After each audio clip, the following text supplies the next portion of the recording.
हाँ। घर पे हैं? हाँ जी। अच्छा अच्छा, बढ़िया है, बहुत अच्छी बात है। ये वाली ऑफिस में क्लास, होते हैं तो दिक्कत हो हाँ जाती है बड़ी। हाँ, ये वाली क्लास आप पढ़ चुके हैं, इसलिए आपसे क्वेश्चन भी होंगे आज, ठीक है? ठीक है सर। क्योंकि ऑलरेडी पीछे पढ़ चुके हैं, यू आर सुपर सीनियर, है ना? जी सर। ये तो आप पढ़ चुके हैं पूरा इंडियन ज्योग्राफी, है ना? तो आपसे क्वेश्चंस होंगे, हैं? ठीक है, तैयार रहिएगा। जी सर। क्वेश्चन इसलिए कि आपका रिवाइज है कि नहीं ये चीजें के लिए, ठीक है? नहीं सर, वो कोई दिक्कत नहीं सर, बेइज्जती होगी तभी तो और पढ़ना सीखेंगे। बेइज्जती नहीं होती यहाँ। देखो वही। बेइज्जती, देखो बेइज्जती होती नहीं, जिसकी बेइज्जती होगी, है ना, हाँ। इतना सीधा जान लो, जिसकी बेइज्जती होगी उसका सिलेक्शन नहीं होएगा, होगा होएगा। सर, जो ज्यादा करवाएगा बेइज्जती वो ही दो ज्यादा चीजें, रिवाइज करेगा और वो ही पढ़ेगा। नहीं दो चीजें, जिस, देखो यही होता है ना, दो चीजें होंगी, जिसकी तारीफ होगी, है ना, जिसकी वो नहीं तारीफ पढ़ेगा। होगी उसका पहले होगा, है अच्छा। ना? लेकिन जिसकी बेइज्जती होगी उसका भी सिलेक्शन होगा। या तो बेइज्जती करवाओगे या तो तारीफ, दोनों में ही सिलेक्शन है, कुछ आगे कुछ पीछे। और जो अगर दोनों ही ना हो तो समझ लो कि हम थोड़ा सा मामला गड़बड़ चल रहा है, सीधी बात ये है नहीं ना? सर, हर 15 दिन में आपकी डांट मिल जाए, हम तो वैसे ही रेल की तरह भागते हैं। हाँ, बढ़िया है, चलो शुरू करते हैं। जी सर। सर सिर्फ एक क्वेश्चन पूछना था। बिल्कुल, पिछली एक क्लास। क्यों, चाहे इतना पूछो। हम्म, हम्म। आपने बताया था तमिलनाडु वाला जो तट था वहां पर कावेरी नदी पे लोवेट शेप डेल्टा पाया जाता है। तो हम्म। लोवेट शेप क्या है ये, मतलब कोई आकार है, मतलब लोवेट? हम्म। हाँ, लोबेट आकार होता है अच्छा। ना? हाँ, जैसे आगे डेल्टा पढ़ाया जाएगा, हालांकि जी जो जी। वर्ड ज्योग्राफी जो पढ़े होंगे, है ना, उसमें हम्म, क्या होता है, नदी है, दो धाराओं में ऐसे टूट जाती है ना? और इसकी बहुत छोटी छोटी डेबिटरीज होती हैं, है ना, बहुत छोटी, बहुत पतली। ऐसा कारण होता है कठोर मार्ग होना, है ना, इस कारण से ऐसा होता है। तो यहाँ पर जो डेल्टा का फॉर्मेशन होता है, ये समझ लो कि जैसे रोटी को आधा तोड़ के जो है शेयर किया गया हो किसी के साथ में। अच्छा। हाँ, है ना, ऐसा। अर्धचंद्राकार। ये भी कह सकते हो, अर्धचंद्राकार, लेकिन दूसरा होता है। अर्धचंद्राकार होता है ऐसे, इसे गिना जाता है अर्धचंद्राकार में, ये ऐसा नहीं है, ठीक है? अर्धवृत्ताकार हो जाएगा ये। अर्धवृत्ताकार कह सकते हो, है ना? तो जो कावेरी रिवर है इस तरह से दो पार्ट में टूट जाती है, और इस कारण से उसका भाग में से इस तरह से होता है, ठीक है? और किसी कोई डाउट, पिछली क्लास में किसी को कोई डाउट रहा हो तो बिल्कुल पूछ लीजिए, अभी शुरू होने जा रहा है। इसी को लोवेट कहते हैं इंग्लिश में, है लोबेट, ना? हाँ लोबेट कहते हैं, हाँ। अच्छा। हम्म। ठीक है, थैंक यू। हाँ हाँ, रितुल जी पूछिए। अरे धोखे से उठ गया। अच्छा, निशी क्या बना रही हो?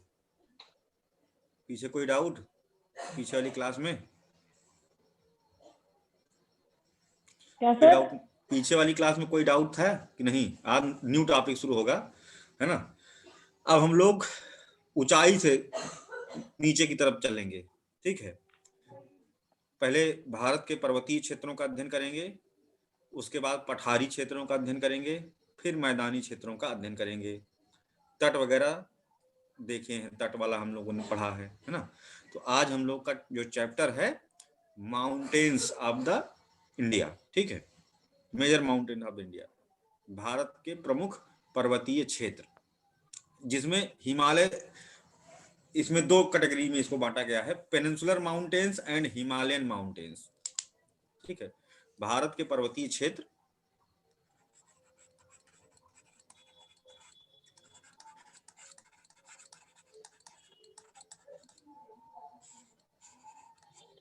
इसको दो पार्ट में हमने बांट लिया। एक होता है हिमालयन माउंटेन्स, है ना, मतलब हिमालय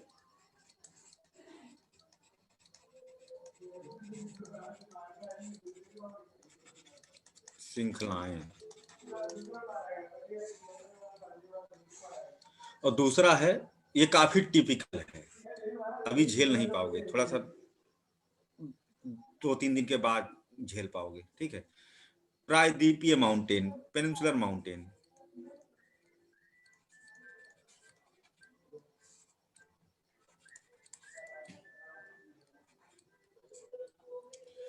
तो हिमालय माउंटेन में तो 3 पार्ट इसको कर लेते हैं इधर।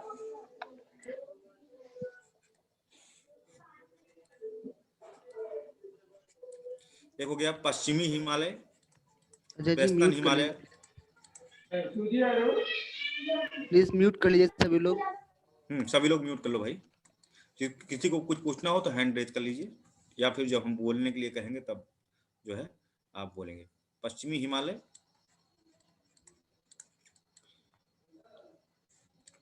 पूर्वी हिमालय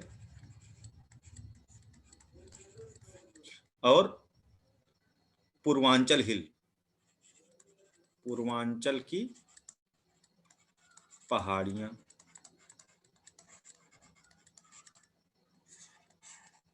ठीक, और इधर सर पूर्वांचल में नॉर्थ ईस्ट वाला ना?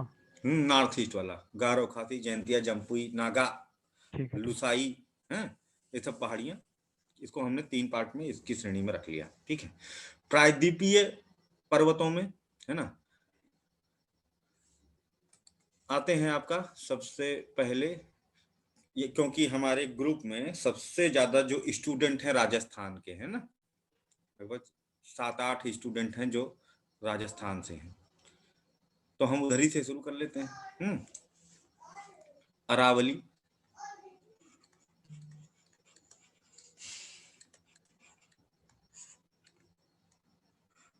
फिर उसके बगल में आ जाए विंध्य,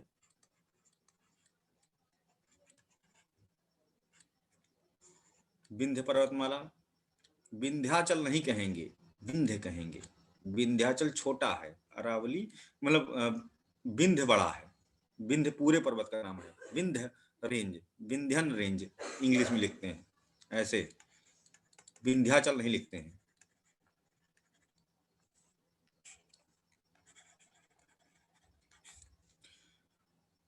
सतपुड़ा,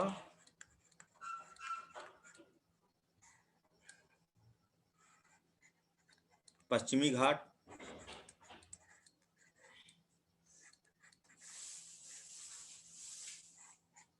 पूर्वी घाट।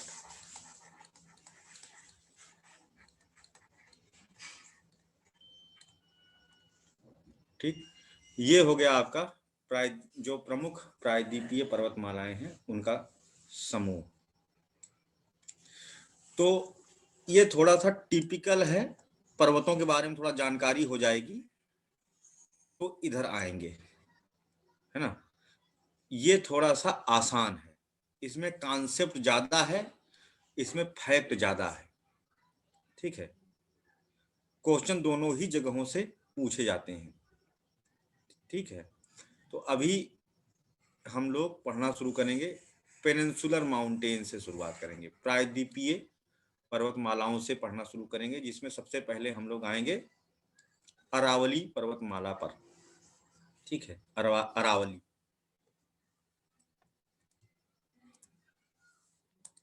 मैप बनाते हैं।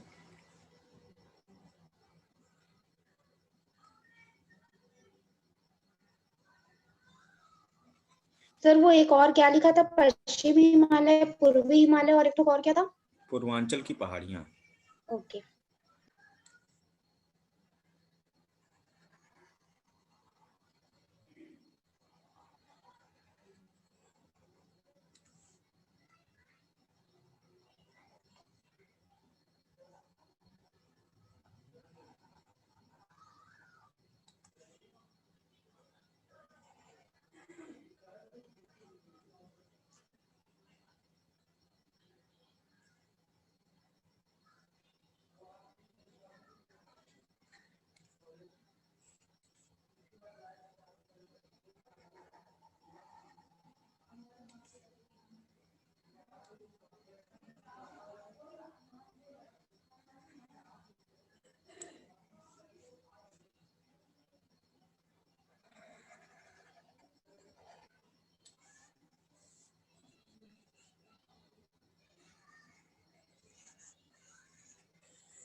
4 राज्यों में फैली हुई है श्रृंखला और दुनिया की सबसे प्राचीनतम पर्वतमालाओं के अंतर्गत आती है। कैलेडोनियन भू हलचलों के समय इसकी उत्पत्ति हुई थी। अब इरोड होने के कगार पर, मतलब रिलिक्ट माउंटेन की कैटेगरी में है। पर्वतों में एक होता है रिलिक्ट, है ना, उस कैटेगरी में अब ये पहुंच चुकी है।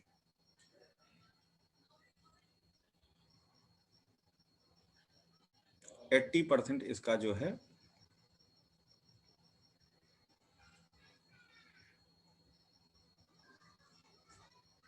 राजस्थान में इसका पार्ट है।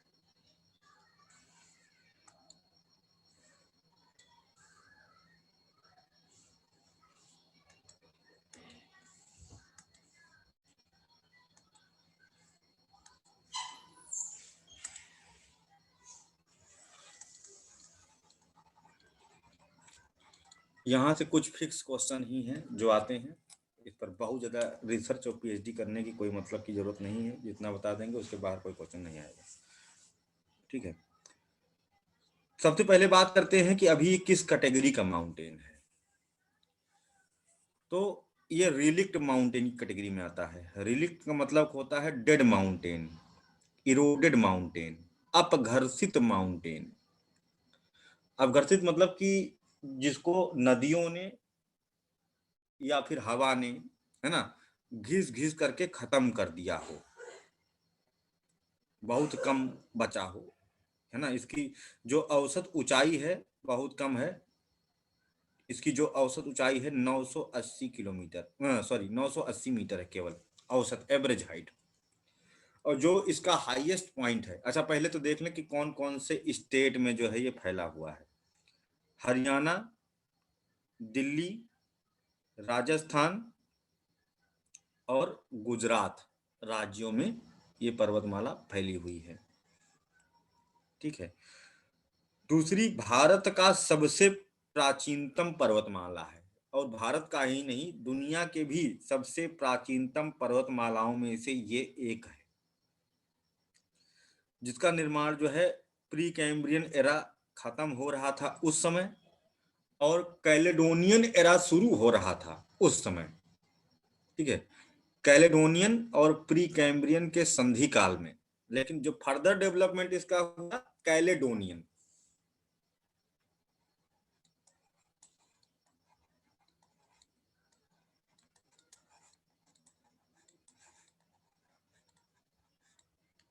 कैलेडोनियन, ये शब्द याद रखना होगा, है ना।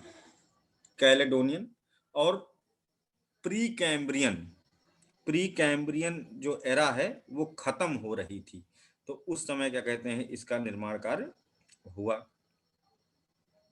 ठीक, अब आते हैं कि इसकी जो हाईएस्ट पीक है वो कौन सी है, सबसे ऊंची पर्वतमाला इसकी कौन सी है। वो वहां से क्वेश्चन सबसे ज्यादा आते हैं। वो है आपका माउंट आबू।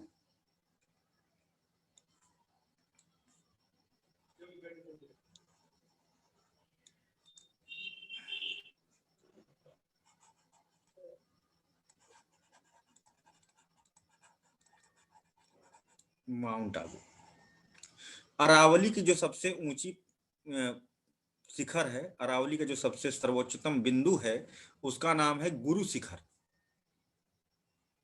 ये 3-4 बार पूछा गया है पेपर में, जबकि बहुत फैक्चुअल सी बात है, कोई बहुत कठिन बात नहीं है। Highest peak of Aravalli mountain is Guru Shikhar.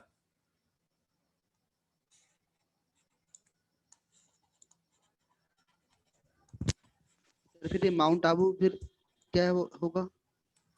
Mount Abu जो है इसका एक हिल है, और हिल में जैसे हो गया कि एक माउंटेन और रेंज हो गई, पर्वत श्रृंखला। पर्वत श्रृंखला में बहुत सारी चोटियां होती हैं। ठीक है, बहुत सारे ब्लॉक होते हैं। इसमें जो मेजर ब्लॉक है वो है माउंट आबू, है ना। और माउंट आबू में जैसे कि पेड़ में डाल और डाल में छोटी डालियां, तो इस तरह से चोटियां होती हैं ढेर सारी।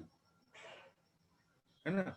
तो इसमें जो सबसे ऊंची चोटी है, जो माउंट आबू के अंदर बहुत सारी चोटियां हैं, जिनमें से एक चोटी है जिसका नाम है गुरु शिखर। वो इसकी सबसे ऊंची चोटी है, जिसकी ऊंचाई है 20 मीटर। 1720 मीटर, राइट, जिसकी हाईएस्ट पीक है 1720 मीटर। ठीक, इसके बारे में थोड़ा सा जानना बहुत जरूरी है, क्योंकि माउंट आबू से ही सारे क्वेश्चन अरावली में जो हैं वो पूछे गए हैं।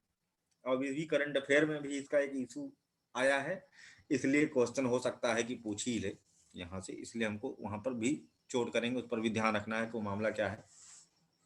करंट से कोरिलेट करके हमको पढ़ना है ना, चीजों से, तो ज्यादा अच्छा तैयारी होता है। इसका जो प्राचीनतम नाम है, ये थोड़ा सा अपना एंशियंट महत्व भी रखता है, तो वो चीजों को भी हम हिस्ट्री से भी कोरिलेट करेंगे। ठीक है, इसका जो प्राचीनतम नाम है अर्बुदांचल है, अर्बुदांचल।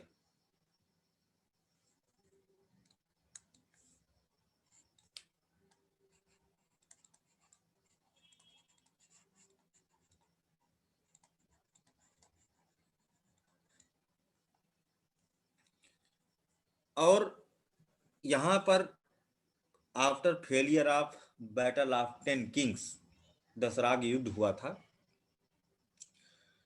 प्राचीन इतिहास में जिन लोगों ने पढ़ा होगा, है ना, किनके बीच हुआ था? अभिषेक, सुदाश और विश्वामित्र के बीच में, उनके जो शिष्य थे। अच्छा, सुदास और विश्वामित्र के बीच में हुआ था। नहीं, जैसे उनके जो शिष्य थे सर उनके, और मलेच्छ जो थे उनके बीच में हुआ था। भरत भरत कबीले के भरत राजा थे सुदास, एवं 10 राजा थे, जिसमें 5 राजपूत और 5 म्लेच्छ राजा थे। उनके बीच में युद्ध हुआ था, जिसमें जो भरत कबीला था उसके जो पुरोहित थे वो थे वशिष्ठ, और जो कबीला था इनका वाला, मतलब जो 5 जो संघ बना था 10 लोगों कन्फेडरेसी, उसके जो पुरोहित थे वो थे विश्वामित्र। और इस पूरे युद्ध की जड़ विश्वामित्र थे। हमेशा दुनिया में जब कोई विशाल महायुद्ध हुए हैं तो उसके 2 ही कारण रहे हैं, या तो बाबा या तो कोई स्त्री। ये इतिहास गवाह है। सारे बड़े कांड या तो बाबा लोग करवाए हैं, है ना, या फिर स्त्रियों ने करवाया है। ठीक है, और बाबा के सारा 7 जो कांड होते हैं वो स्त्री कांड होते हैं, समझे बाबा जी। चाहे वो कौन वाले हो, राम रहीम हुए, चाहे आसाराम हुए, चाहे रामानंद हुए, बस हाँ। तो जैसे अब देखो, रामायण वाला जो युद्ध हुआ सीता जी के कारण हुआ, महाभारत द्रौपदी के कारण हुआ, और ये वाला जो युद्ध हुआ बाबा के कारण हुआ, तो बाबा आपस में झगड़ गए। ये लोग बहुत खतरनाक शख्सियत होते हैं भैया, है ना। बाबा इसीलिए कहते हैं संभल के रहा करो, किसी फंस ना जाओ।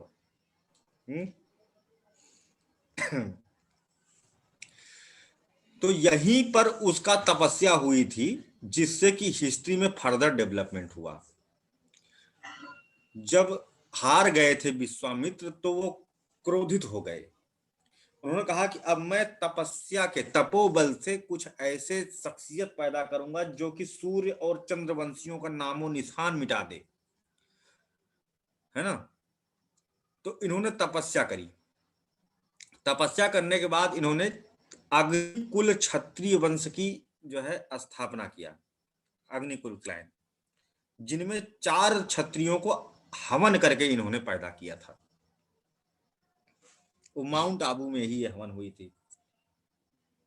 तो उन 4 क्षत्रिय वंशों कहते हैं अग्निकुल क्लैन के क्षत्रिय।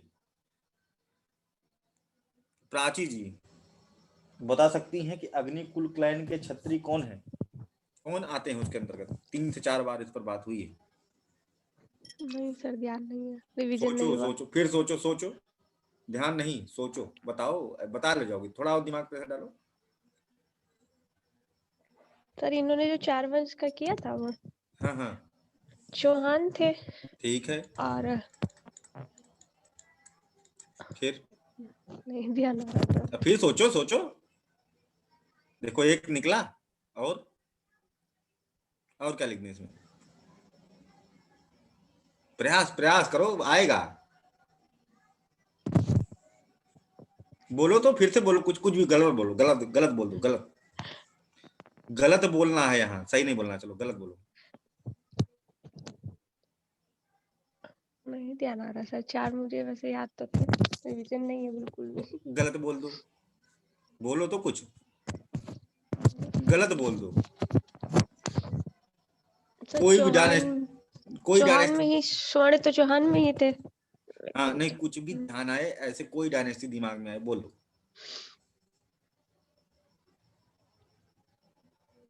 क्या लिखने यहाँ, नहीं है सर। नहीं बोलना है। ठीक है, तो बाबा बताओ, अभिषेक। हाँ सर, चोल, चौहान और पांडे, पांडे नहीं, परमार शायद ऐसे एक था, परमार थे ना। और एक चा से एक और है कोई, अजय, चा एक और है कोई, अजय, अजय मेहरा। चौथा कौन है? सर यहाँ पर 4 है सर, 3 च और 1 प। हाँ। 3 चोल, चालुक्य, चौहान और 1 परमार चालुक्य, सर। हाँ चालुक्य, राइट राइट चालुक्य रह राइट गया, Chalukya. Right right Ajay, very good. Chalukya. ये 4 राजवंशों की उत्पत्ति यहाँ से हुई, जो आज भी एग्जिस्ट करते हैं कहीं ना कहीं, जिनमें चौहान हमारे साथ क्लास ले रहे हैं, है ना, और क्या कहते हैं वो हैं विनोद चौहान जी हैं, और बाकी अपना ढूंढो। आप जो है रितुल जी चंदेल में आते हैं ना, किस में आते हैं? सूर्यवंशी, चोल वाले हैं। सूर्यवंशी। अच्छा, आप बचे हुए हैं सूर्यवंशी वाले। हाँ, हालांकि इन्होंने काफी पराजित कर दिया था, सूर्य और चंद्रवंशियों के शत्रु रहे हैं, उनको पराजित करके उनका राज छीन लिया था, लेकिन वो छत्री तो सूर्यवंशी चंद्रवंशी बचे ही थे, कहीं ना कहीं एग्जिस्ट करते हैं आज भी। देखो हमारी क्लास में है ना, सूर्यवंशी भी हैं, चंद्रवंशी भी बैठे होंगे, है ना, चौहान भी बैठे हैं। तो कहने का मतलब यह है कि ये जो 4 नए राजवंश हैं, ये अग्निकुल क्षत्रिय वंश के, और इनका जो उत्पत्ति हुई थी माउंट आबू पहाड़ी से, यानी कि इसका एंशिएंट बड़ा महत्व है। लेकिन उसके बाद विश्वामित्र को कॉन्फिडेंस लेवल बहुत ही ज्यादा हाई हो गया, और वो तरह तरह का कांड करने लगे, अपना नकली स्वर्ग बना लिए, और नकली नरक बना लिए, नकली ब्रह्मांड बना करके अपना उसमें क्रिएशन कर रहे थे, है ना। अब उनको इंसान चाहिए थे, कोई भक्त चाहिए, क्योंकि वो तो बना नहीं सकते खुद से। तो उसी चक्कर में एक थे त्रिशंकु, वो फंस गए थे बेचारे, उल्टा लटक गए थे इनके चक्कर में आकर के। और दूसरा, फिर इनको शांत करने के लिए मेनका को भेजा गया था, क्योंकि इंद्र की कोई औकात तो थी नहीं इनके सामने, तो मेनका को भेजा गया था कि जिसको ताकत से, शक्ति से नहीं जीता जा सकता, उसको सौंदर्य से जीता जा सकता है ना। तो मेनका को भेजे, उसके बाद फिर ये सारा क्रिएशन भूल भाल करके फिर परिवार में फंस गए, शादी कर लिए मेनका से, और फिर सुश्रुत, चरक और शकुंतला, इनको 3 संतानें हुई। सुश्रुत पहले सर्जन है धरती पर, पहली सर्जरी सुश्रुत ने करी थी धरती पर, है ना। सुश्रुत संहिता शल्य चिकित्सा पर आधारित ग्रंथ है ना, ऑपरेशन। और चरक संहिता है, आयुर्वेद पर आधारित है, ग्रंथ है। और शकुंतला के बारे में जो है शायद सभी लोग जानते होंगे, जिनके पुत्र भरत के नाम पर हमारे देश का नाम भारत पड़ा है ना। शकुंतला का विवाह किनसे हुआ था? दुष्यंत से। महाराजा दुष्यंत से, जो कुरु डायनेस्टी के शासक थे, ठीक है। और आगे जाकर के ये जो कबीला है वो भी भरत कबीला ही कहलाता है। इनका वाला जो कबीला है वो भरत कबीला ही कहलाता है ना। तो उन्होंने भरत ने पूरे अलग अलग छोटे छोटे टुकड़ों में बटा हुआ था भारत, था ही नहीं भारत, वो सबको जीत करके उन्होंने एकीकृत किया। तो उनका कंट्रीब्यूशन यहाँ पर देखने को मिलता है। ठीक है, तो ये हो गया। माउंट आबू को प्रोटेक्टेड रीजन बनाया गया है। Mount Abu wild life sanctuary 1960 में स्टेब्लिश की गई थी, है ना। और जो ये रीजन है इसका माउंट आबू का, वह है सिरोही जिला, सिरोही डिस्ट्रिक्ट, राजस्थान में ये अवस्थित है। इसके अतिरिक्त ये बहुत ही विख्यात आध्यात्मिक क्षेत्र भी है, जो जैन धर्म के लिए सबसे अधिक फेमस है। माउंट आबू एक जैन टेम्पल है यहाँ पर, है ना। दिलवारा टेम्पल है,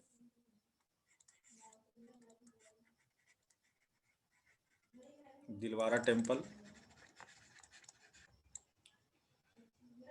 और इसमें सबसे पुराना है एक बीमल वसाही टेम्पल। ये पूछा गया कि किनसे संबंधित है। बीमल वसाही किसको डेडिकेटेड है, तो ये है जैन धर्म के प्रथम तीर्थंकर ऋषभदेव या आदिनाथ, जिन्हें कहा जाता है ऋषभदेव या आदिनाथ को यह मंदिर समर्पित है। ठीक है। और यहाँ पर दिगंबर जैन संप्रदाय बड़े पैमाने पर पाए जाते हैं।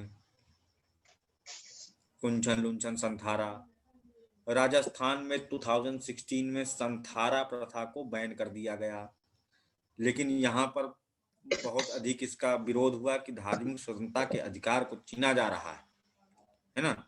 तो फिर उसको कुछ ही दिन के बाद सुप्रीम कोर्ट में जब चैलेंज किया गया था, 8 अक्टूबर 2016 को हाई कोर्ट ने बैन किया, और लगभग 10 ही दिन के बाद में इन लोगों के बहुत अधिक धरना प्रदर्शन करने के कारण सुप्रीम कोर्ट ने फिर उसको ओपन कर दिया कि मरो, हमें क्या करना है, भारत में पॉपुलेशन वैसे ही बहुत ज्यादा है ना। संथारा एक ऐसी प्रथा है, संथारा और संलेखना दो अलग प्रथाएं हैं। संलेखना दिगंबर जैन संप्रदाय मानते हैं और संथारा श्वेतांबर जैन संप्रदाय मानते हैं। संलेखना में 50 वर्ष के जब आप होते हैं तो आपको भूख हड़ताल करके मृत्यु का वरण करना होता है पहाड़ी पर जाकर के, और अगर कोई शिष्य आपके साथ स्वर्ग जाना चाहता है तो उसको भी लेके जाओ, उसको भी संलेखना करा के मार लो, है ना। प्राचीन काल में एक महान शासक हुए हैं जो कि संलेखना पद्धति को अपना करके मृत्यु का वरण किए हैं। कोई बता सके? अशोक अशोक अशोक ने नहीं किया था। चंद्रगुप्त मौर्य। और चंद्रगुप्त मौर्य। अशोक नहीं था। अशोक कहाँ, अशोक बौद्ध था, जैन वो नहीं तो था। बौद्धिज्म को फॉलो करते हैं। क्या से गुप्ता, है ना। वो जैन धर्म को नहीं मानता था, वो बौद्ध धर्म को मानता था अशोक। हाँ ठीक ठीक सर। ठीक है, तो इसको याद रखना। ये टेम्पल किसको है? ऋषभदेव, जो कि जैन धर्म के संस्थापक थे, उनको समर्पित है।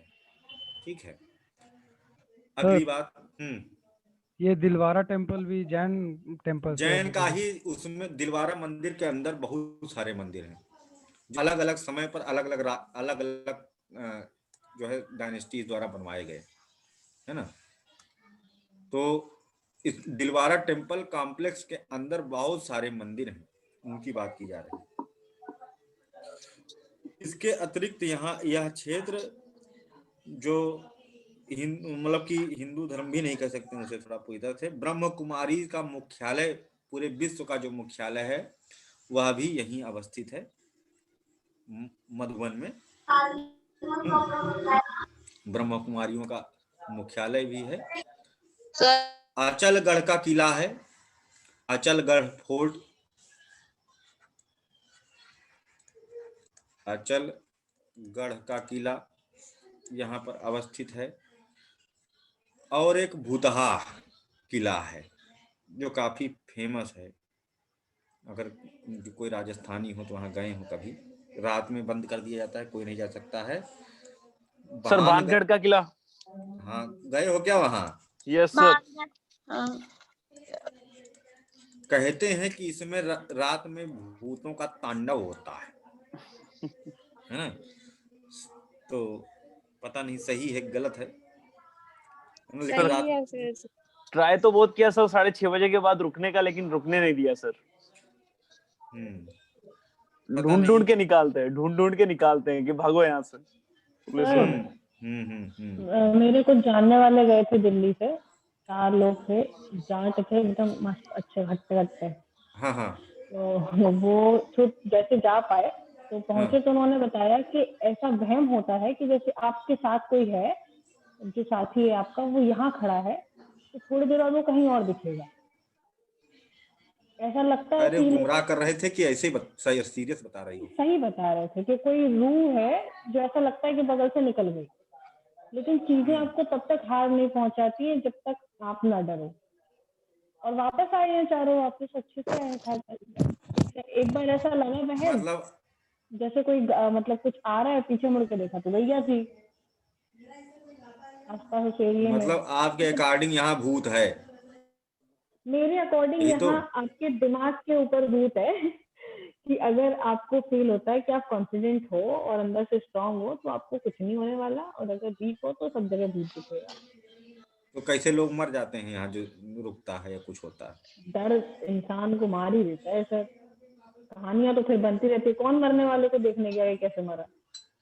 हमको लगता है, जो मेरा कॉन्सेप्ट लगता है, यहाँ पर होता है ड्रग्स का व्यापार, और वही ड्रगिस्ट इनको लोगों को मार देते हैं, है ना? वो अपना बना के रखे होंगे, कुछ ना कुछ तो है, ऐसा लोचा है। फिलहाल तो भूतहा, भारत का सबसे भूतहा प्लेस, जी मोस्ट हंटेड प्लेस जिसे कहा जाता है, यहाँ पर ये है। ठीक है, अगली बात, माउंट आबू जो है फेमस फॉर द सिंटलेटिक सनसेट। जैसे कि यहाँ पर है फवांग पुई या ब्लू माउंटेन, है ना, मणिपुर पहाड़ियों में फवांग पुई, ये स्पिरिचुअल, इसे कहते हैं ब्लू माउंटेन, नीलमणि पर्वत, पूर्वांचल हिल में है, famous for the spiritual sunrise. यहाँ पर सब सनराइज होता है तो बड़ा ही खूबसूरत दृश्य होता है, आध्यात्मिक भावना बलवती होती है। सर विच वन सर, नाम रिपीट कर देंगे प्लीज? फवांग पुई, जिसका मतलब होता है नीला पहाड़, जिसे पीछे कहते थे नीलमणि पर्वत। अरे सोहत ओढ़े पीतपट श्याम सलोने गात, मनहु नीलमणि शैल पर आतप पड़े प्रभात। हाँ, तो यहाँ के ऊपर, यहाँ पर नीले नीले पुष्प होते हैं, और उनके ऊपर सुबह सुबह जब रोशनी गिरती है तो बड़ा ही आनंदमय दृश्य होता है ना। फवांग पुई, ऑरेंज फेस्टिवल यहाँ मनाया जाता है। ठीक है, ऑरेंज फेस्टिवल में टमाटर फेंक फेंक करके औरतें पुरुषों को मारती हैं, है ना, और पुरुष एक छोटी सी ढाल से बचते हैं। ठीक है, ये तो कुछ नहीं है, बरसाने की होली वहां पर जो है, ये बहुत अच्छा है। ऐसा बरसाने की होली टाइप का एक फेस्टिवल महिला सशक्तिकरण के लिए होना चाहिए, जिसमें महिलाएं हैं, वो नियम है भाई, पुरुष एक बड़ा सा ऊपर रख के बैठ जाता है, महिलाएं लाठी बरसाती हैं।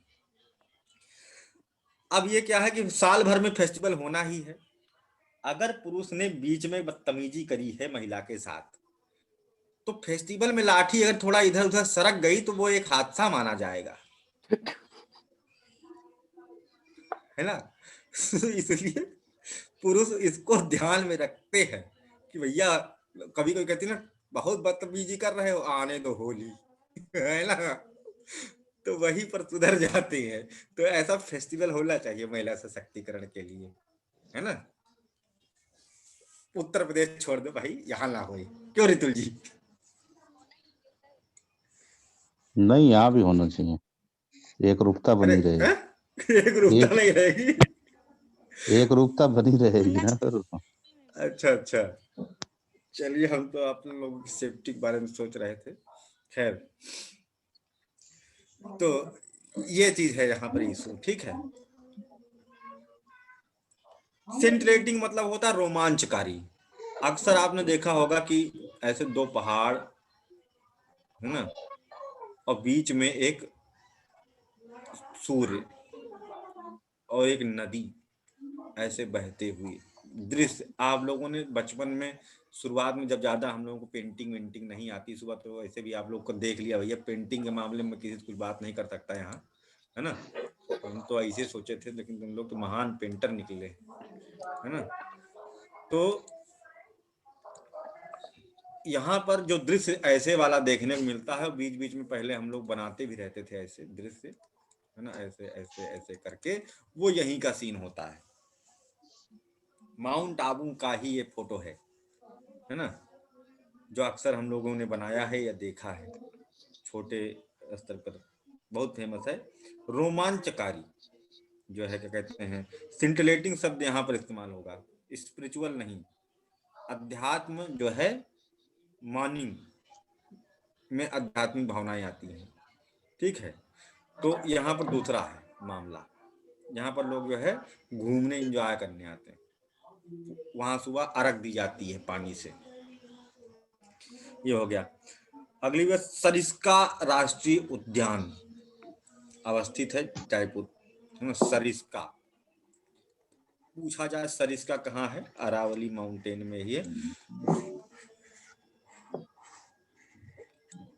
अरावली पर्वतमाला में तांबे का बहुत बृहद भंडार देखने को मिलता है, लेकिन उसे प्रतिबंधित कर दिया गया है खुदाई से। अब यहाँ से करंट अफेयर का इशू पैदा होता है, ठीक है।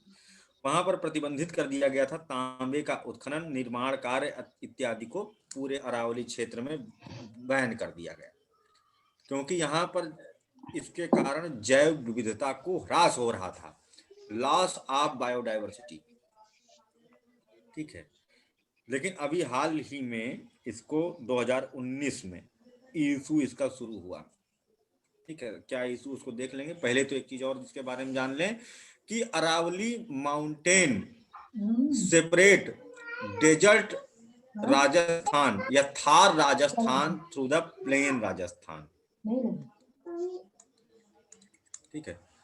थार इधर वाला पूरा का पूरा थार का मरुस्थलीय क्षेत्र आ जाता है, रेत रेत, और इधर वाला जो है मारवाड़ का पठार, इस यहाँ पर कनेक्ट करता है इसे, यहाँ पर मारवाड़ का पठार है, और उसके बाद ये पूरा प्लेन रीजन है, और फिर यमुना नदी इधर से निकल जा रही है, ठीक है। इधर से यमुना नदी चली जा रही है, और इधर से क्या कहते हैं, इधर मारवाड़ का पठार है,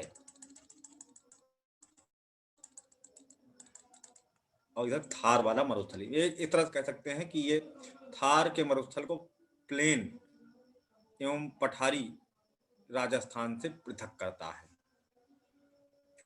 नोमैडिक्स की सर्वाधिक प्रजाति जो है जनजातियां अरावली पर्वत श्रृंखला में वास करती हैं। घुमक्कड़ बंजारे टाइप के जो लोग होते हैं यहाँ पर वास करते हैं। अब बात करते हैं कि अरावली से कौन कौन सी नदियां उद्धृत होती हैं। हम पहले ही बता चुके हैं एक बार, बनास, लूनी, साखी, साहिबी और साबरमती। उसका कोड है बालूशाही 3, है ना। बनास,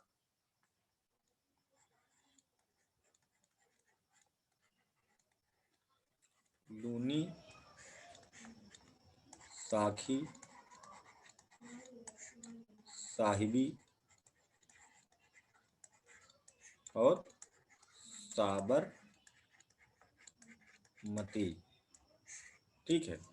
ये नदियां हैं जो यहाँ निकलती हैं। लूनी को कहते हैं साल्ट रिवर, डिसअपियर हो जाती है कच्छ के रन में, नमक की नदी, क्योंकि पानी बहुत कम होता है, और कम पानी होने के कारण पानी भाप बनकर उड़ जाता है, लेकिन साल्ट डिपॉजिट रह जाता है, तो साल्ट धीरे धीरे इकट्ठा होता जा रहा है, तो इस कारण से उसमें जब पानी बहता है तो नमक को विक्षेपित करते हुए, ढकेलते हुए बहता है, तो इस कारण से उसे कहते हैं साल्ट रिवर, नमक की नदी कहा जाता है लूनी को। इसमें से एक नदी है साबरमती, जो कि खंभात की खाड़ी में आकर के गिर पाती है। यह है खंभात की खाड़ी, ये गल्फ ऑफ कॉम्बे, है ना। बाकी साखी साहिबी सब कच्छ के रन में डिसअपियर हो जाती हैं। और इसकी जो सबसे प्रमुख नदी है यहाँ से जो निकलती है वो है बनास रिवर, जो कि चंबल की सहायक नदी है, सवाई माधोपुर में जाकर के उससे मिलती है। यह है चंबल रिवर, यह यमुना, चंबल यमुना की सहायक नदी है। और चंबल की सबसे बड़ी सहायक नदी है बनास, जो यहाँ पर है।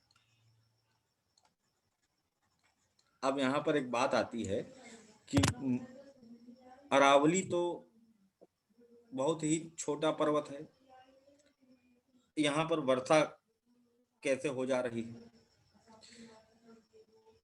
पहली बात तो यहाँ पर वर्षा होती नहीं है अरावली माउंटेन में। क्यों? क्योंकि जो मानसून, दक्षिण पश्चिमी मानसून जब शीतकाल में आता है, धावा मारता है, तो ये अरावली के पैरेलल गुजर जाता है, समानांतर, ये शब्द भी देखने को मिलेगा।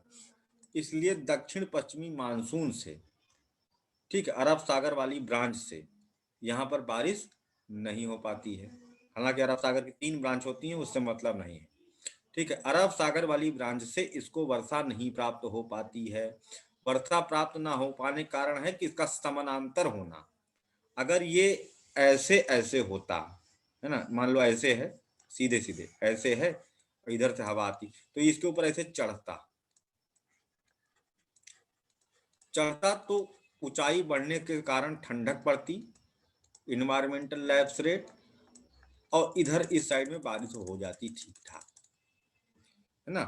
तो इस कारण से समानांतर होने के कारण, पैरेलल होने के कारण ये अवरोध नहीं उत्पन्न करता, बारिश नहीं होती। दूसरी चीज, अरावली छोटा माउंटेन है, ज्यादा ऊंचा नहीं है, रिलिक्ट है, अपर्दित है।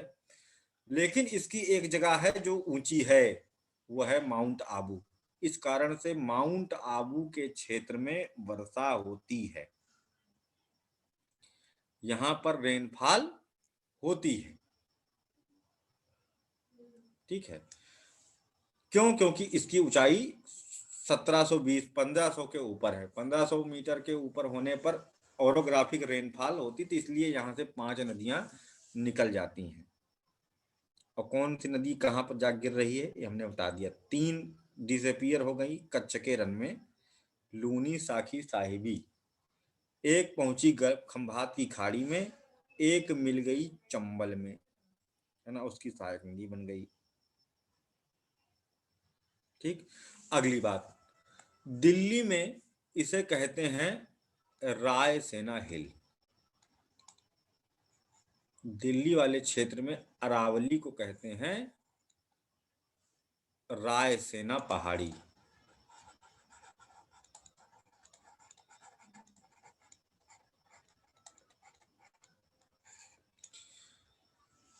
और यहां पर इसकी फूट हिल पे बहुत सारे सेटलमेंट देखने को मिलते हैं। 1911 में ब्रिटिश गवर्नमेंट ने अपनी राजधानी कलकत्ता से दिल्ली स्थानांतरित कर दिया था, ठीक है। और बंगाल विभाजन को निरस्त कर दिया था। जॉर्ज पंचम आए थे, उन्होंने क्या कहते हैं सीधे एक प्रभाव से खत्म कर दिया था। दिल्ली दरबार लगा था, है ना। और क्यों खत्म कर दिया था? क्योंकि बंगाल विभाजन लॉर्ड कर्जन ने किया था, उस कारण से बड़ी समस्याएं हो गई थी, कांड होने लगे थे, लोग जो है रिवोल्ट कर रहे थे और इनसिक्योर फील कर रहे थे, बम धमाके उमाके हो रहे थे, काफी सारे क्रांतिकारी समूह जो है, मनिक टोला सोसाइटी वगैरह सक्रिय हो गया था। तो उन्होंने कहा कि वहां इनसिक्योर फील कर रहे हैं, तो उन्होंने कहा यहाँ बड़ी सिक्योरिटी है, यहाँ देखो कितना बढ़िया दरबार सजा है, कितने लोग हमको देखने आए, है ना। तो आप वहां से काफी दूर आ जाओ तो यहाँ पर कुछ नहीं होगा। तो लॉर्ड हार्डिंग थे, लेकिन हार्डिंग को मारने के लिए यहाँ पर भी पहुंच गए थे लोग। हार्डिंग बम केस हुआ था, स्ट्रीम पढ़ेंगे, ठीक है। लेकिन यहाँ पर सेटलमेंट हुआ तो यहाँ बहुत सारी चीजें बनी और उसका बहुत सारा चीजें आज भी देखने को मिलती, जैसे संसद भवन अवस्थित है, प्राइम मिनिस्टर ऑफिस यहाँ पर अवस्थित है, राष्ट्रपति भवन यहाँ पर अवस्थित है ना। ये सब सेटलमेंट वाले चीजें भी यहाँ पर बनी, काफी डेवलपमेंट हुआ ब्रिटिश गवर्नमेंट के समय में यहाँ पर रायसीना पहाड़ी क्षेत्र में, ठीक है। वैसे बेसिकली तो शुरू होती है हरियाणा से, ठीक है। अब इसका एक है चंपानेर वाला रीजन है, वहां पर ये मिल जाती है। एक क्वेश्चन बनता है यहां से कि कौन सी जगह है जहां पर अरावली पर्वतमाला विंध्य पर्वतमाला को टच करती है, ठीक है। तो वो जगह है चंपानेर। यहाँ पर अभी हम लोग पढ़ेंगे विंध्य जब पर्वतमाला के बारे में पढ़ेंगे तो वहां पर देखेंगे चंपानेर में यह अरावली विंध्य पर्वतमाला को टच करती है।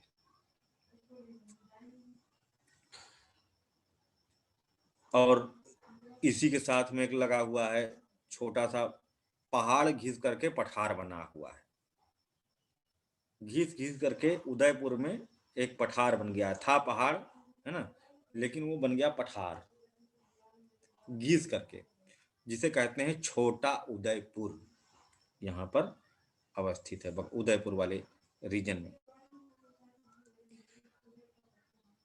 अगली बात, यहाँ का मामला क्या था, इसको प्रोटेक्टेड रीजन घोषित किया गया था ताकि यहाँ की बायोडाइवर्सिटी को सुरक्षित करके रखा जा सके। लेकिन यहाँ पर जो नेचुरल रिसोर्सेस हैं, बहुत सारी डेवलपमेंट योजनाएं हैं जो फीकी पड़ी हुई हैं, आगे नहीं बढ़ पा रही हैं, रोड रेल कनेक्शन नहीं है, कुछ नहीं है। तो 2019 में सुप्रीम कोर्ट ने अरावली पहाड़ियों में निर्माण कार्य की अनुमति देने से संबंधित जो है प्रावधान लेके आया था, जो कि हरियाणा विधानसभा द्वारा पारित संशोधन में जो नए कानून को लागू किया जा रहा था उसको प्रतिबंधित करने के लिए था। इसका मामला क्या है, सुप्रीम कोर्ट के पास कैसे पहुंचा? हरियाणा गवर्नमेंट ने माइनिंग को ओपन कर दिया और रोड कंस्ट्रक्शन को, मतलब पहाड़ को डायनामाइट से तोड़ना पड़ता है तब जो है रोड बनेगी, है ना। बहुत सारी जगहें हैं जहां पर अभी भी क्या कहते हैं इलेक्ट्रिसिटी नहीं पहुंच पाई है, वहां पर कम से कम बिजली पहुंचाई जाए। उन सुविधाओं को पहुंचाने के लिए कम से कम सड़क की आवश्यकता है। सड़क तब बनेगी जबकि पहाड़ को काट करके सड़क बनाएं, और जो पूरी तरह से प्रतिबंधित करके रखा है तो विकास कैसे होगा। हरियाणा में अगर देखा जाए तो माइनिंग सेक्टर नहीं है, उत्खनन का क्षेत्र नहीं है हरियाणा, एग्रीकल्चर पर वहां की इकोनॉमी डिपेंडेंट है। जबकि अगर हम यहाँ पर माइनिंग सेक्टर को शुरू कर दें तो हरियाणा को अतिरिक्त लाभ होगा, है ना। खेतीहारी वाले तरीके की जिंदगी है ज्यादातर हरियाणा में, लोगों के यहाँ जो है ट्रैक्टर और भैंस, है ना, ये बड़े पैमाने पर देखी जाती है। हरियाणा में हर घर के सामने आपको 1 या 2 ट्रैक्टर और 5-6 भैंसे देखने को मिलेंगी, है ना। और घर में बढ़िया तेल से सराबोर लाठी, है ना, क्योंकि खेती और मेड़ी का झगड़ा बीच बीच में होता ही रहता है, तो वहाँ लाठी की आवश्यकता पड़ती ही रहती है ना। सोनिया जी हैं कि नहीं क्लास में, बढ़िया बताएंगे। हाँ सोनिया जी हैं तो वाह। हाँ बताइए सोनिया जी, कुछ जानती हैं यहाँ के बारे में? जो हमने बोला इसमें कुछ अमेंडमेंट करना चाहें तो कर सकते हैं। नहीं सर, सारा ठीक बताया आपने। अच्छा, लेकिन आजकल बस सर गेम्स में बहुत आगे निकल गया sir Haryana, all over India में देखे। ओलंपिक में तो कुश्ती नहीं हमेशा सर, से रहा। ऑल ओवर सारे ही गेम बहुत सारे क्योंकि खिलाड़ी निकले सर पिछले कुछ हरियाणा तो सालों में। खिलाड़ियों के लिए फेमस है ही है, कबड्डी, वही सर, भैंस का कुश्ती, दूध और देसी घी सर। शुद्ध देसी घी खाएंगे, है ना, दूध पिएंगे 1-1 लीटर, तो फिर एक ताकत एक लीटर होएगी। से क्या होता है सर, बाल्टियों पे मुंह लगाते हैं सीधे, जो ये अरे पहलवान है ना बाप जो, रे, हाँ हाँ हाँ इनकी पिक्चर देखा करो सर आप, पूरा बाल्टी उठाते हैं जैसे ही दूध निकलता है एक भैंस का, और हाँ, एक ही बार में गट गट गट पूरा पूरा पीते हैं। बाल्टी दूध पी जाते हैं। हाँ सर बिल्कुल। कैसे भी जाते होंगे भाई। और तभी तो घी, सर ये इतने, घी भी खूब खाते हैं। सर घी अच्छे से दबा के। क्या बात है। इतना तो सर पता है, इनके परांठे उतरते हैं, हमसे तो हजम नहीं होता, हालांकि हम भी हरियाणा से है, पर इनके जब परांठे वगैरह उतरते हैं ना सर, इतना तवे पे घी रह जाता है जितने में 4 दिन के हमारे परांठे बन जाए। वाह, सोचो तो ये पटकेंगे, पटकी पटका में जीतेंगे कि हम लोग जो है ना, जो कि नकली घी खा खा करके बढ़ रहे हैं, जीवन काट रहे हैं। सही है सर। अभी शहरों में रह रहे हैं ना जो लोग, उनको नहीं मिलता सर इतना प्योर, जो गांव के लोग हैं उनको थोड़ा अच्छे से मिलता है ये सारी चीजें। इतना प्योर क्या, प्योर मिलते नहीं है ना। फिर भी जैसे शहरों वाले मंगवा तो लेते सर, मिलावट वाला मिलता है लेकिन। हम्म। तो हरियाणा सरकार ने 27 फरवरी को, ठीक है, 27 फरवरी 2019, ठीक है, कि हरियाणा का डेवलपमेंट होना चाहिए भाई। यहाँ पर तांबा है, टीन है, लेड है, हमारे एरिया में भरा पड़ा है, हम खुदाई नहीं कर पा रहे हैं। पूरी दुनिया, छोटा नागपुर प्लेट्यू में खुदाई हो रही है, दुनिया भर में, पूरे देश में खुदाई हो रही है, तो क्या हरियाणा बस खेती ही करता रहे? विकास हरियाणा का भी होना चाहिए कि नहीं, सोनिया जी बताइए। जी सर बिल्कुल होना चाहिए सर। बहुत सारे गांव ऐसे हैं जहां बिजली नहीं देखने को नहीं मिलती, नसीब नहीं वहां। सर हरियाणा में तो आई थिंक ऐसा कोई भी गांव नहीं है सर।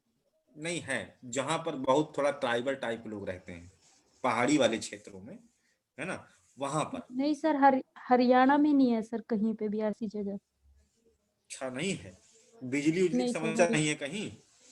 नहीं सर हरियाणा में नहीं है सर कहीं पे भी। पूरा सब बढ़िया बेस्ट है सब हाँ चीज, सड़क वड़क सब बढ़िया एकदम बनी हुई है।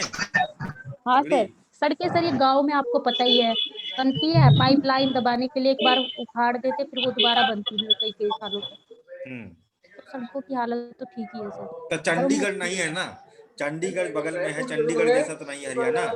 नहीं नहीं नहीं सर, चंडीगढ़ हाँ, चंडीगढ़ कहाँ हरियाणा, है ना। नहीं तो सर, हाँ हाँ, पुनीत जी कुछ बोल रहे थे। हेलो, म्यूट कर दिया हूँ सबको। हाँ बोलो, जल्दी बोलो, बताएं आगे। सर झज्जर इलाका है, जींद इलाका है, कैथल इलाका है, ये ऐसा इलाका है हरियाणा का जो काफी पिछड़ा हुआ है। जिंद तो थोड़ा सा है, लेकिन झज्जर वगैरह तो बहुत ही पिछड़ा है।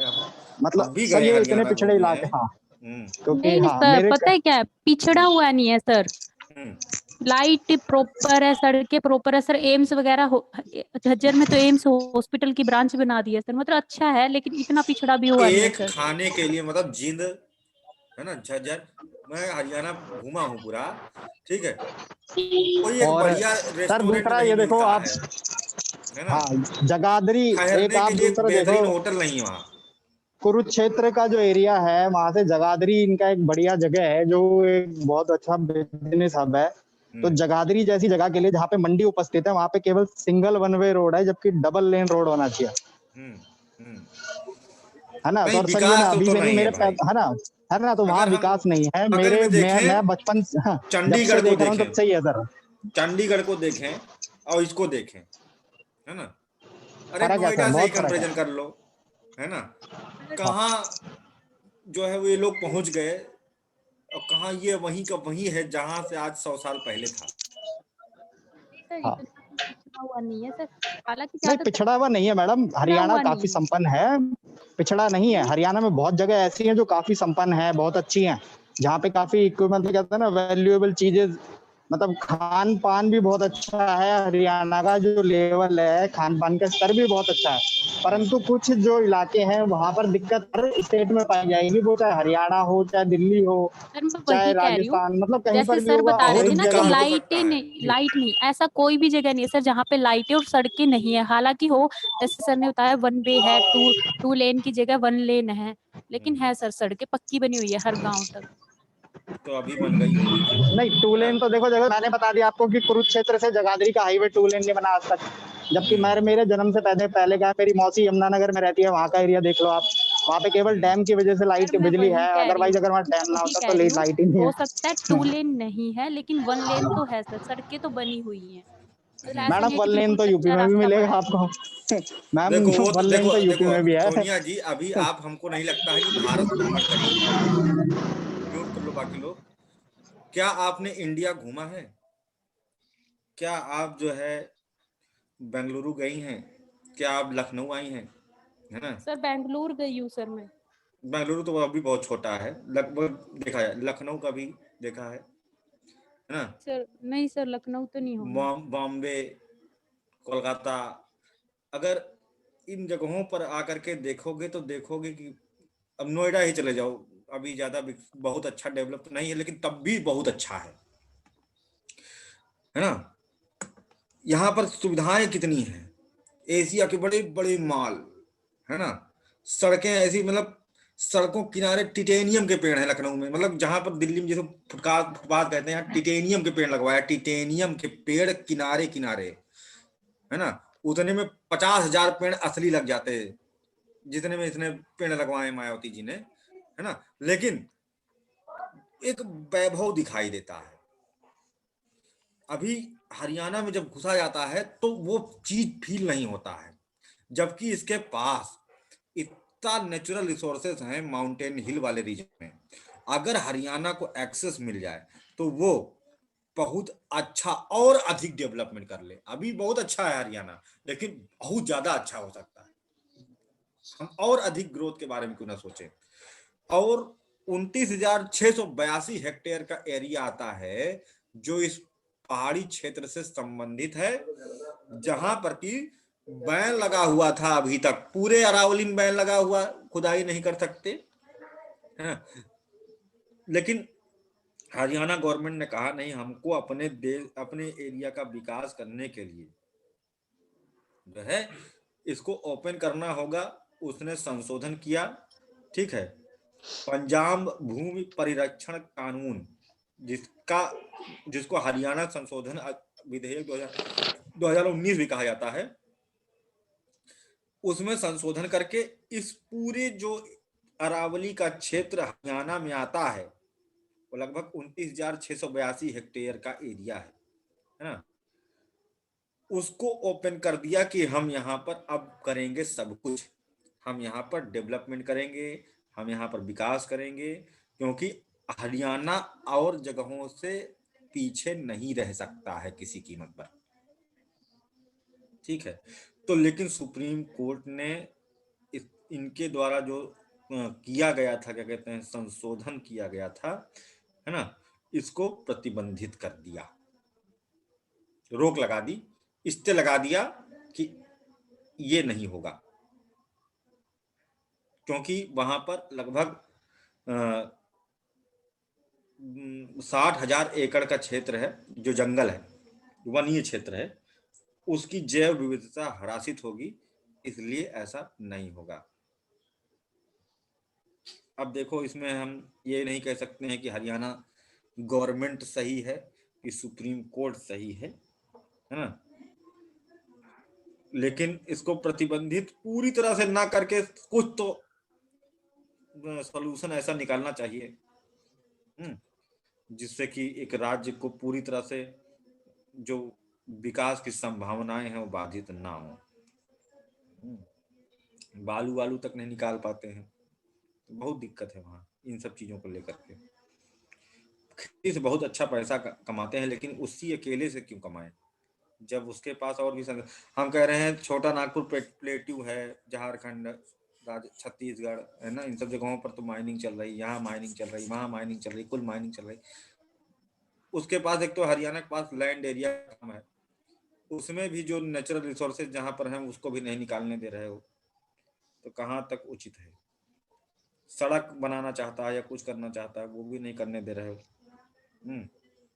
कुछ तो छूट मिलनी चाहिए, लेकिन बायोडाइवर्सिटी भी एक इशू है। अगर हरियाणा को एक्सेस मिलेगा तो फिर राजस्थान भी एक्सेस मांगेगा कि भाई हम 80% हमारे यहाँ एरिया है ना, हमारा भी तो विकास है, होना चाहिए, हमको भी करना है, हमको भी नेचुरल रिसोर्सेज निकालने हैं, वो भी कोड करेगा।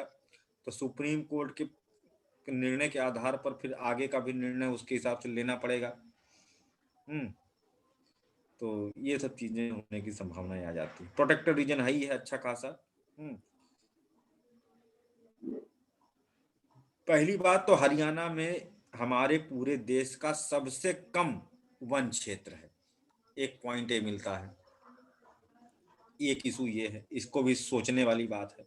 ठीक है, केवल 3.7% वनीय क्षेत्र यहाँ पर अवस्थित है। कितना छोटा सा है ये एरिया। तो अगर जो जंगल है उसको भी साफ कर देंगे तो गड़बड़ हो जाएगा। 7 वाइल्ड लाइफ सेंचुरी, 3 चिड़ियाघर बनाए गए हैं, है ना। बेसिकली जिसको फोकस किया गया है हिरन, मोर और गिद्धों के लिए। ठीक है, 7 वन्य जीव अभ्यारण्य केंद्र और 3 चिड़ियाघर हैं, है ना। इनको और प्रोटेक्टेड और नए प्रोटेक्टेड रीजन खोज करके उसको और प्रोटेक्ट करना चाहिए। सुप्रीम कोर्ट ने तो ये कहा है कि जो प्रोटेक्टेड रीजन है उनको और बढ़ा दो। किनके किनके लिए है? हिरन, मोर और गिद्धों के लिए है। ठीक है, तो ये भी चीज इसमें आता है। दूसरी बात, हरियाणा गवर्नमेंट का कहना है, अभी भी इन सब चीजों में बात चल रही है, उसने नई रिपोर्ट लगाई है, उसका कहना है कि अवैध खनन अभी भी है, चल रहा है, लेकिन ना तो उससे गवर्नमेंट को कोई फायदा हो पा रहा है, ना ही उसको रेगुलेट किया जा पा रहा है ना। तो अगर हम इसको लीगल कर देंगे तो कम से कम अवैध खनन तो हो ही रहा है, तो कम से कम वैध खनन होगा तो उसको रेगुलेट करके किया जा सकता है। अवैध खनन में तो पेड़ पौधों को कोई ध्यान भी नहीं रखा जाता है, नदी के पोल्यूशन को भी ध्यान नहीं रखा जाता है, कचरा उचरा जहां पानी निकाले उतना भाग गए, उनको कोई मतलब नहीं है।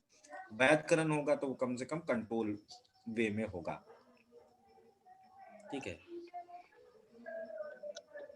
दूसरी चीज, 2017 में wild life institute of India की एक रिपोर्ट आई थी।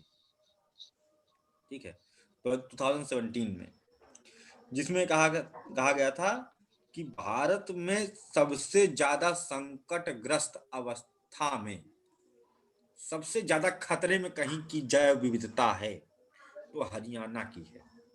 हरियाणा के जंगल सबसे ज्यादा, जैव विविधता नहीं, जो जंगल है सबसे ज्यादा खतरे में है तो हरियाणा के। तो उसको भी सुप्रीम कोर्ट ने अपना एक आधार बनाया। लेकिन गवर्नमेंट की बात भी सोचने योग्य है, जो कह रही है कि अवैध खनन तो होता ही है, अगर वैध होगा तो अवैध को जगह नहीं मिलेगी, वहां पर हमेशा कुछ ना कुछ गवर्नमेंट के कंट्रोल में रेगुलेट होता रहेगा, है ना। किसी को हम पट्टा दे देंगे तो अपना जमीन किसी को अवैध थोड़ी करने देगा। अभी पूरा फ्री है, कोई गया पेड़ काटा, खुदाई किया, निकल आया, उठा के कचरा फेंका, है ना, ये सब चीज में होती है।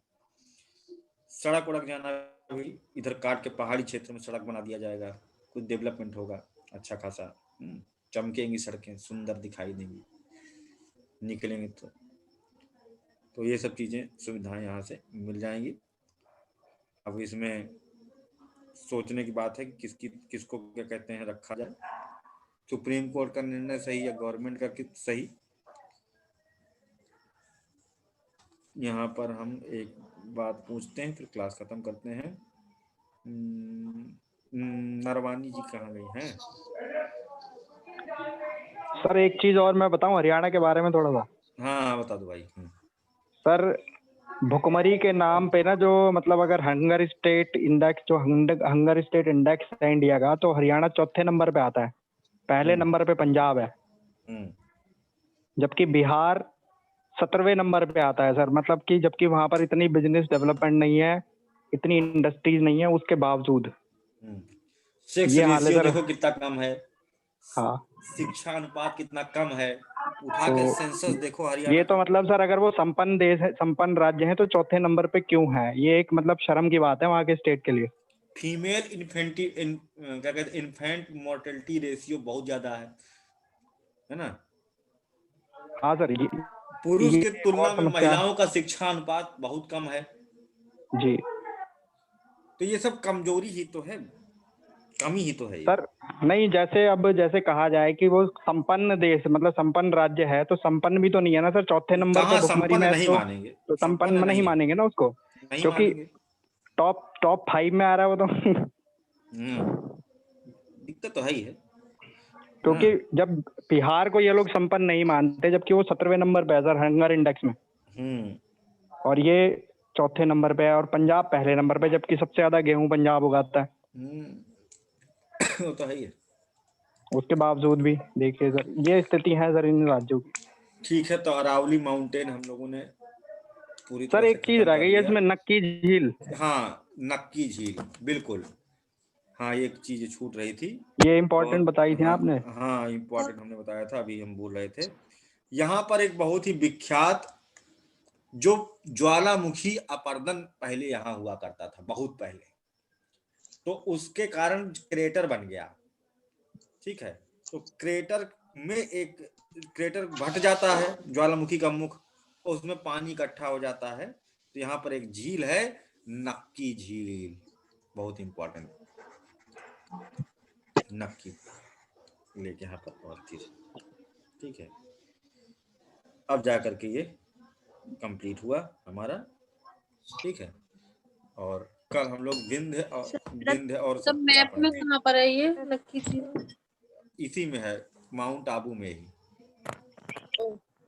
ठीक है, माउंट आबू में ही है नक्की झील। सर वो पंजाब वाला जो एक्ट था, उसका क्या नाम था, जिसमें संशोधन किया, जिसमें हरियाणा सरकार ने संशोधन किया था? उसका नाम रिपीट कर दो। पंजाब भूमि परिरक्षण संशोधन विधेयक।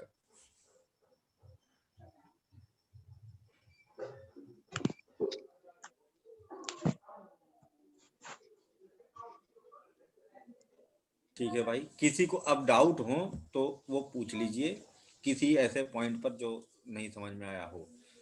अजय? हाँ सर, कहीं पर सर मैं यस सर कहीं पर सर फेसबुक पे या फिर ऐसी तरीके की किसी सोशल साइट्स पे मैंने एक ऐसा एक वीडियो देखा था, जिसमें एक बंदा एक तरीके से हरियाणा के इस वाली चीज को जो प्रतिबंध लगाया था सुप्रीम कोर्ट ने वहां की जैव विविधता के लिए खनन करने के लिए, तो इस चीज के लिए जो उन्होंने एक नया नियम लेके आए थे, वो कि अपने राज्य के जितनी भी नौकरियां हैं, चाहे निजी प्राइवेट हो या चाहे गवर्नमेंट हो, उसमें अपने राज्य के लोग बागों को ज्यादा प्रेफरेंस दी जाएगी। ये एक तरीके का कानून वो इसके विरुद्ध में लेके आए थे सर, तो वो सही है या गलत है सर? यहाँ पर मेरा थोड़ा सा डाउट है, कहीं पर देखा था सर ये सोशल साइट्स पे। सोशल साइट्स का डाटा हम मानते नहीं है ऐसा तो कोई कानून नहीं है, बट हर एक स्टेट अपने राज्य के लोगों को ज्यादा मतलब नौकरियां देती है। ये आप उत्तर प्रदेश में भी देखिएगा, हरियाणा में, हर जगह है। बस केवल आप यूनियन टेरिटरी को छोड़ के बाकी हर जगह आपको यही मिलेगा कि स्टेट अपने स्टेट के लोगों को ज्यादा नौकरियां देती है। 20% बाहर के लोगों के लिए खोल कर रखा है, लेकिन यूपी का दिल सबके लिए खुला है भैया। यहाँ के टॉपर तो दूसरे स्टेट के होते हैं। हाँ सर, यूपी का ना एक्चुअली आई कार्ड इजीली बन जाता है, दिक्कत ये है, सही बताऊं मैं आपको। मौसी घर है, ऐसा कुछ नहीं, यूपी मौसी घर है। हाँ सर, यहाँ का कोई भी डोमिसाइल बनवा लेता है। बिहार हरियाणा वाले जो है आकर के यहाँ पता नहीं कहाँ टॉप कर रहे हैं। इस बार देखो 3 टॉपर थे, एक कितना 2 बिहार के, 1 हरियाणा के, है ना। हरियाणा, हाँ एक हरियाणा से था सर। तीनों टॉपर बताओ, ये लोग आकर के यहाँ हमारे स्टेट में टॉप कर रहे हैं। तुम लोगों का अपना स्टेट नहीं है यार। अरे रितुल जी लोग क्या करेंगे फिर? अरे सर सर आपने एक चीज बताई थी ना सर। हाँ हाँ सर इसका करके एक वो कुछ बताया था ना सर आपने, आप उसे बता दीजिए, मेरा पॉइंट छूट गया है। सरिस्का राष्ट्रीय उद्यान है, भरतपुर में है। भरतपुर पक्षी विहार है। अच्छा सर। के और एक जो है झील है, कौन सी है? नक्की झील। नहीं एक और झील, नक्की तो एक दूसरी झील है जो कि रामसर साइट्स के अंतर्गत आती है, भरतपुर पक्षी विहार के अंदर।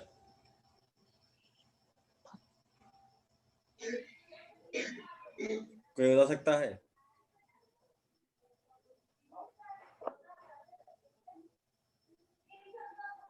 केवलादेव घाना।